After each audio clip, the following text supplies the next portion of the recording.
दर्शकवृन्द दुर्गा प्रसाई आफै गाडी चलाएर अगाडि बढ्दै हुनुहुन्छ।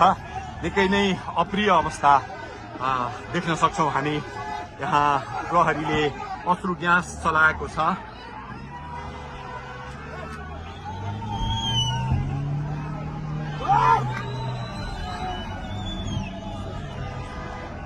यो तीनकुनेको सडक हो, तीनकुने क्षेत्र हो।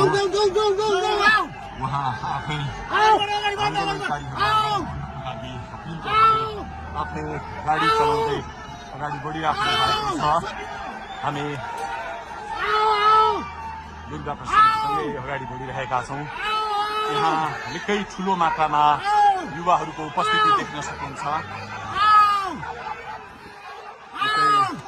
ठुलो मात्रामा युवाहरूको उपस्थिति, प्रहरीको बार तोडेर दुर्गा प्रसाई आफै अगाडि बढ्दै हुनुहुन्छ।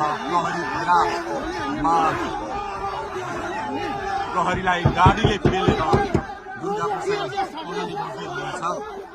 हामी अगाडि बढ्दैछौँ। यहाँ कसैले रोक्न सक्ने अवस्था छैन। दर्शकवृन्द प्रहरीलाई दुर्गा प्रसाई पेलेर अगाडि बढिरहेको भएको छ।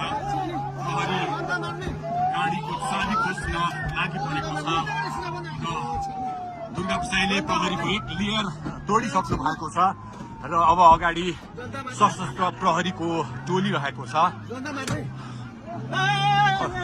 उहाँ अगाडि बढिराख्नु भएको छ। यो गाडीमाथि प्रहरीले अन्धाधुन्दा लाठीचार्ज गरिरहेको छ।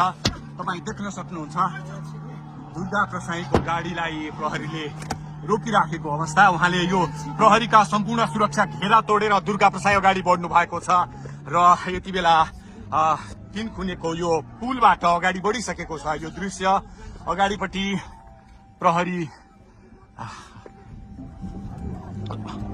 प्रहरीका यी घेरा तोडेर दुर्गा प्रसाई अगाडि बढिराख्नु भएको छ।